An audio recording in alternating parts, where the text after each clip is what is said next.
শেখ হাসিনার মামলায় রাজসাক্ষী মামুনের জেরা বৃহস্পতিবার। জুলাই-আগস্ট আন্দোলনে সংঘটিত মানবতাবিরোধী অপরাধের মামলায় সাবেক প্রধানমন্ত্রী শেখ হাসিনা ও সাবেক স্বরাষ্ট্রমন্ত্রী আসাদুজ্জামান খান কামালের বিরুদ্ধে সাক্ষ্য দেওয়া রাজসাক্ষী সাবেক আইজিপি চৌধুরী আবদুল্লাহ আল মামুনের জেরা হবে আগামীকাল বৃহস্পতিবার। বুধবার আন্তর্জাতিক অপরাধ ট্রাইব্যুনাল ১-এর চেয়ারম্যান বিচারপতি মোহাম্মদ গোলাম মর্তুজা মজুমদারের নেতৃত্বাধীন বিচারিক প্যানেলে তার জেরা হওয়ার কথা ছিল। তবে শেখ হাসিনা ও কামালের পক্ষে রাষ্ট্রনিযুক্ত আইনজীবী মোহাম্মদ আমির হোসেন সময় চাওয়ায় আজ আর হচ্ছে না। বিষয়টি নিশ্চিত করেছেন ট্রাইব্যুনালের প্রসিকিউটর গাজী এম.এইচ তামিম। তিনি বলেন, স্টেট ডিফেন্স আইনজীবীর সময়ের আবেদনের পরিপ্রেক্ষিতে আজ শেখ হাসিনা মামলায় জেরা হবে না, আগামীকাল বৃহস্পতিবার জেরা হবে।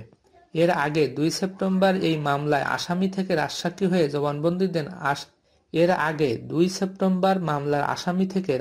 হয়ে জবানবন্দি দেন সাবেক আইজিপি মামুন।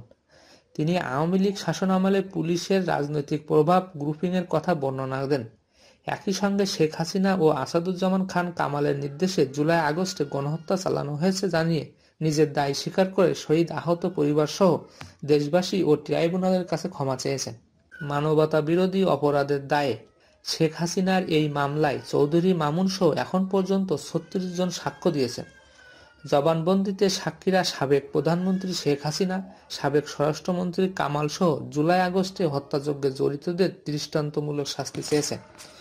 এদিকে গত বছরের ৫ই আগস্ট রাজধানীর চানখারপুলে ৬ জনকে হত্যার ঘটনায় মানবতাবিরোধী অপরাধের মামলায় পঞ্চম দিনের মতো সাক্ষ্য গ্রহণের তারিখ ধার্য ছিল আজ।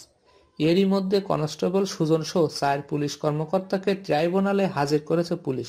তবে এ মামলায় সাক্ষী উপস্থাপনের সময় চেয়েছে প্রসিকিউশন, ফলে আজ আর সাক্ষ্য গ্রহণ হচ্ছে না।